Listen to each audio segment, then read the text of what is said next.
Untuk kelompok ENOT apakah sudah hadir? Oke, baik. Pada teman-teman kelompok ENOT, silahkan melakukan presentasi, waktu dan tempat dipersilakan.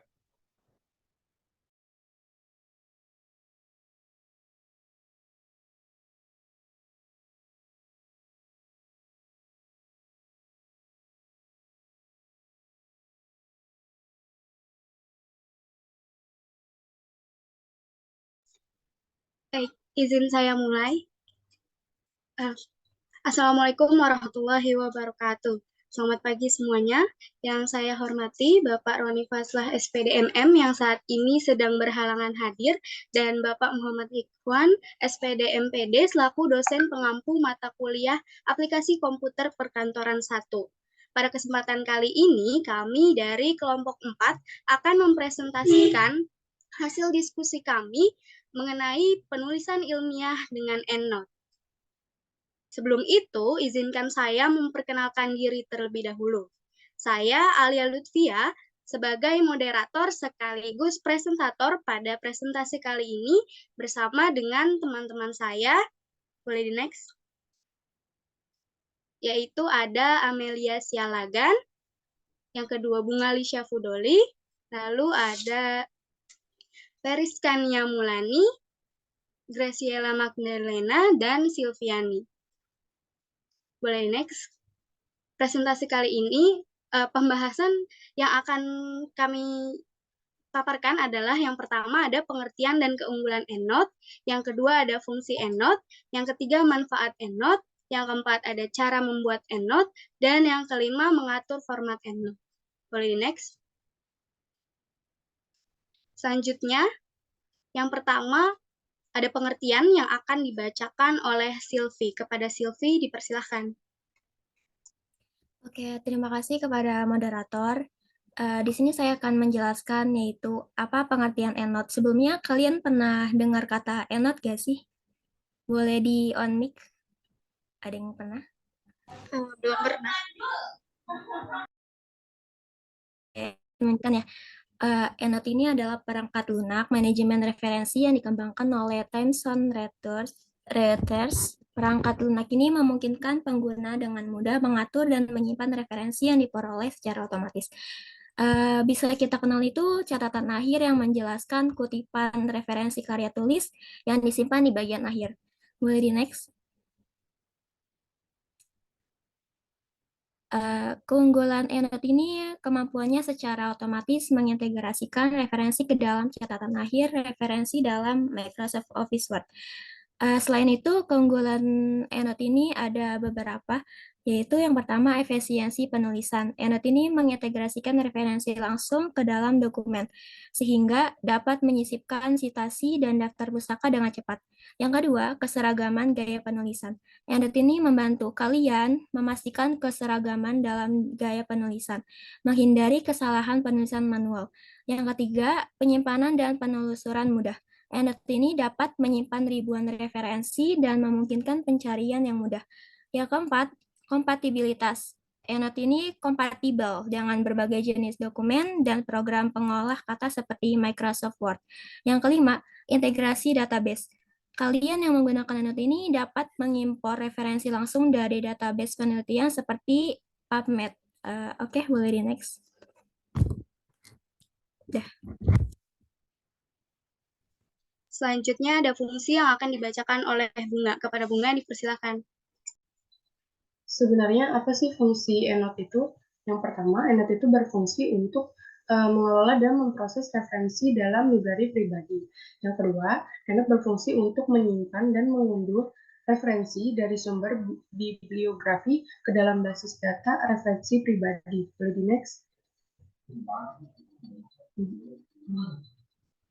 Yang ketiga, EndNote berfungsi untuk menyediakan berbagai pilihan style bibliografi yang dapat disesuaikan sesuai kebutuhan. Keempat, EndNote berfungsi untuk memungkinkan pencarian literatur langsung dari internet melalui aplikasi EndNote. Next.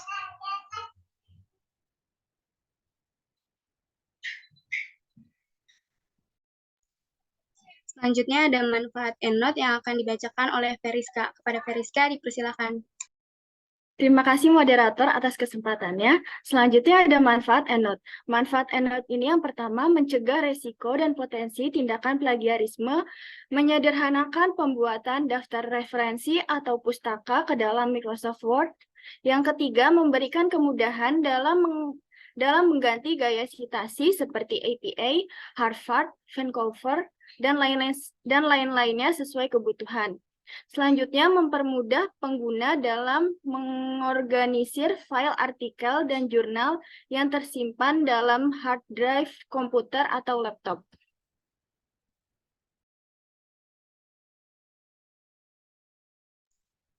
Selanjutnya ada cara membuat EndNote yang akan dijelaskan oleh saya sendiri. Jadi langkah awalnya itu pasti kita harus mempersiapkan makalah atau karya ilmiah atau tulisan gitu ya. Terus langkah yang pertama, letakkan kursor pada bagian teks yang akan ditambahkan EndNote. Bisa dilihat pada gambar, diletakkan pada akhir paragraf. Boleh next. Nah, yang kedua nih di bagian atas itu kan ada tab File, Home, Insert, Draw, Design Layout, Reference, Mailings, Review, View, dan Help. Kita klik tab Reference. Boleh di next.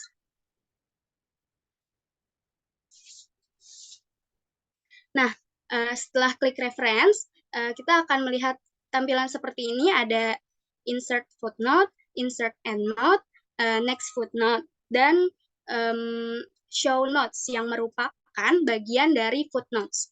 Nah, tentunya kita pilih yang Insert EndNote. Boleh di next.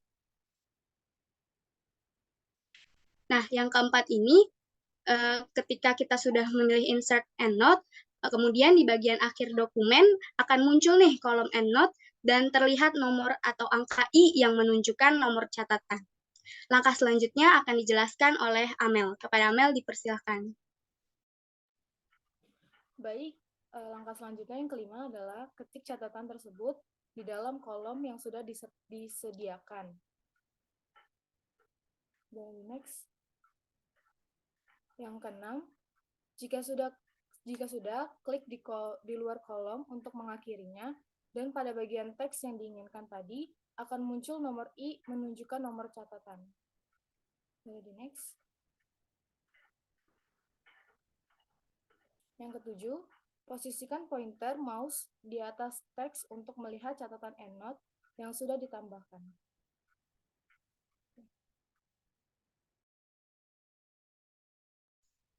Oke, selanjutnya ada sesi speaking nih teman-teman yang akan dipandu oleh Feriska. Kepada Feriska dipersilahkan. Nah, untuk kali ini ada sesi speaking nih teman-teman. Buat teman-teman yang bisa jawab, bisa langsung raise hand ya. Oke, next ke pertanyaan yang pertama. Oke, pertanyaan yang pertama yaitu EndNote berada pada tab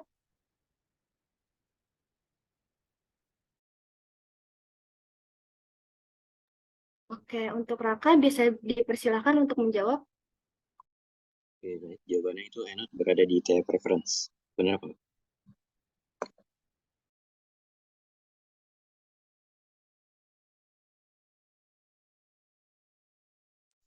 Maaf, Feriska masih di mute.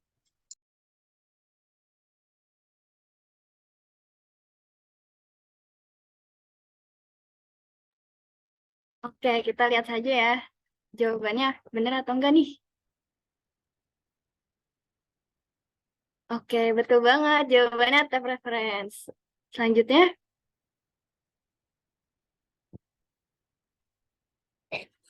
Mengelola dan memproses referensi dalam library pribadi merupakan titik-titik dari EndNote.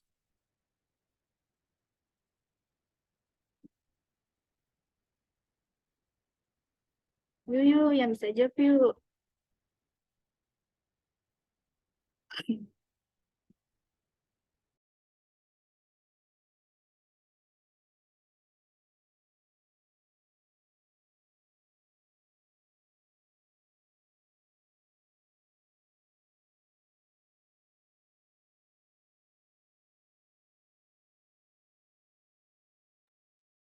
Oke, kepada Nimas bisa langsung dijawab pertanyaannya. Jawabannya, mengelola dan memproses referensi dalam library pribadi merupakan fungsi dari ENOT. Oke, bisa di next ya. Nah, tepat sekali. Selanjutnya, soal nomor 3. Setelah mengklik Insert EndNote, nomor apa yang akan muncul?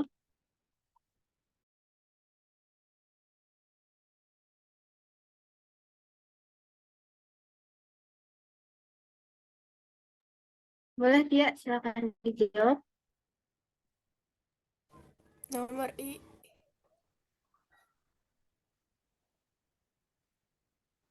Nomor I bukan. Oke, kita lihat saja ya. Oke, betul banget. Kira-kira masih ada nggak nih sesi ice breaking-nya? Ya, sesinya sudah selesai, guys. Kita kembalikan lagi ya ke penjelasan materinya. Terima kasih. Baik, terima kasih Veriska yang telah memandu ice breaking. Selanjutnya adalah mengatur format EndNote yang akan dijelaskan oleh Grace. Kepada Grace dipersilahkan. Baik, sebelumnya terima kasih kepada moderator yang sudah mempersilahkan saya. Di sini saya akan membacakan bagaimana cara mengatur format pada EndNote. Yang pertama itu kita buka dulu tab reference seperti yang tadi sudah dijelaskan ya, tab reference.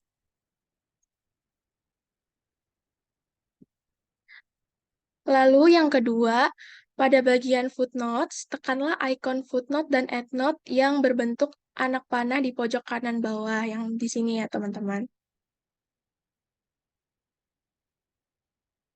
Lalu akan muncul kotak dialog footnote seperti yang ada pada gambar di sini ya.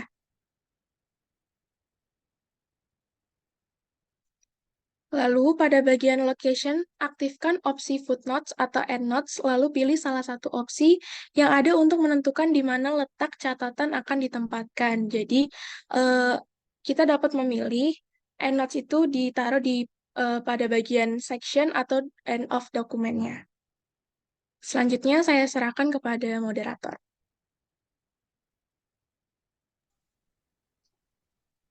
Baik, selanjutnya nih ada kesimpulan yang akan dibacakan oleh Amel. Kepada Amel, dipersilahkan. Oke, saya akan membacakan kesimpulannya.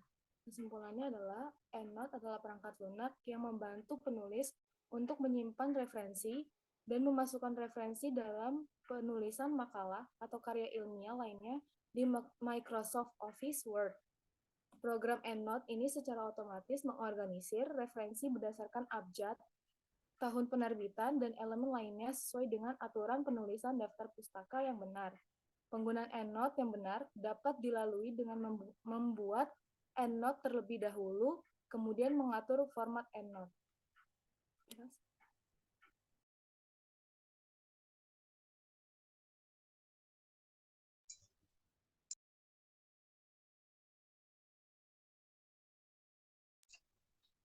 Baik, terima kasih Amel atas kesimpulannya.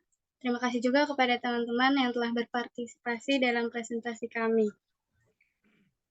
Selanjutnya, mohon maaf Pak Ikhwan, berarti sesi tanya-jawab tidak dilakukan di Zoom ya Pak? Betul. Baik, kalau gitu saya tutup.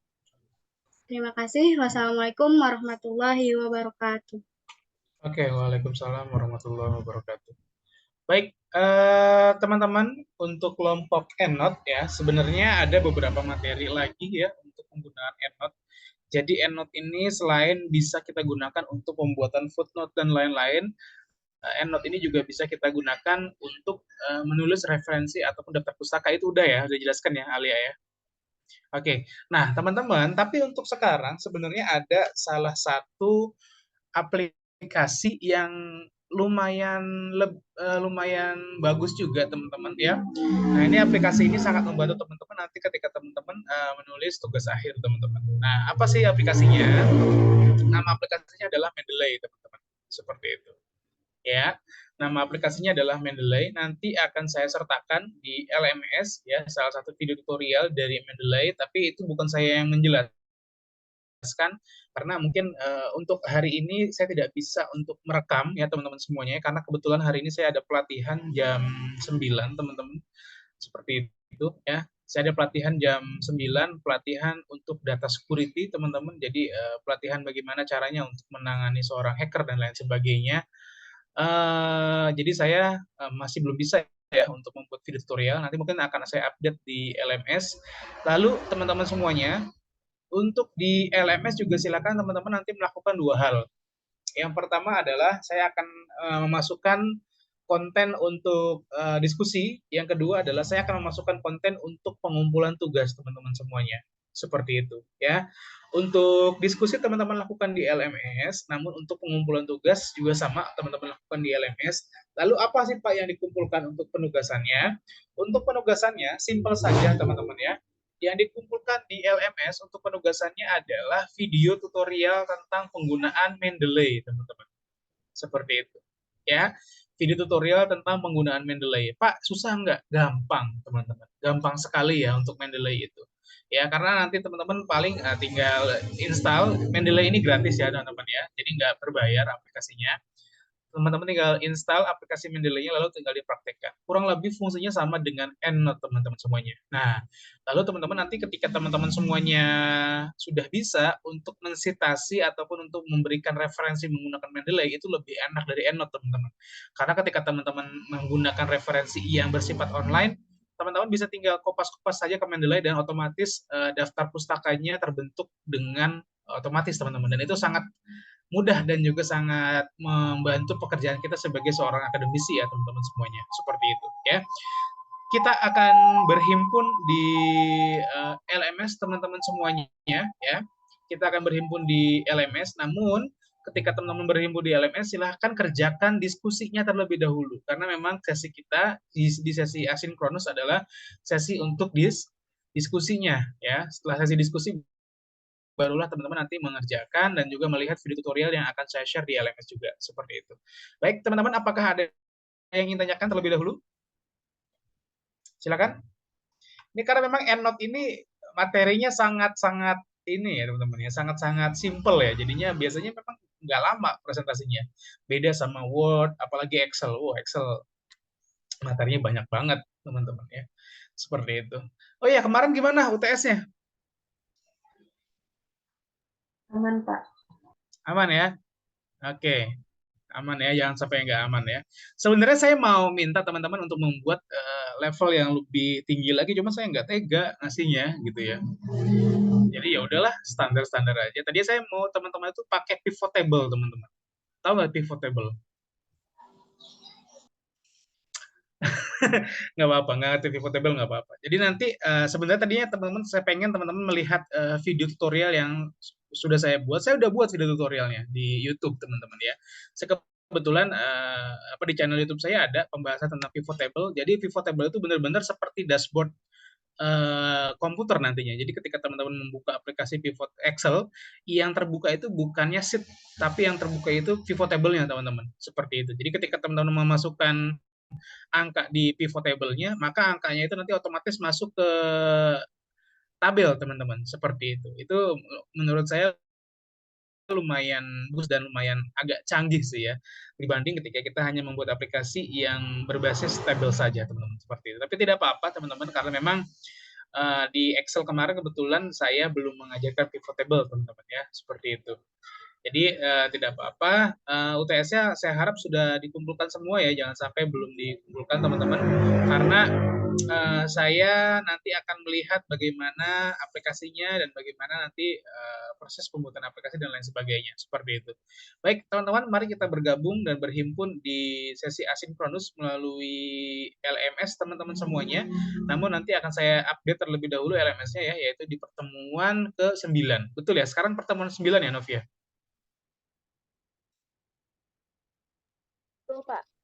Oke, nanti kita masuk ke pertemuan 9. Nanti di pertemuan 9 kita akan diskusi terlebih dahulu di form diskusi, lalu silakan mengumpulkan tugas ya. Nanti di pertemuan 9 juga akan saya sertakan beberapa link referensi bagaimana cara menggunakan Mendeley. Seperti itu teman-teman semuanya. Oke, baik. Sebelum kita akhiri, sebelum kita sebelum kita berpindah kepada LMS, teman-teman semuanya, silakan didokumentasikan terlebih dahulu, Novia. Oke, baik Pak. Untuk slide pertama, 1, 2, lanjut. Slide kedua.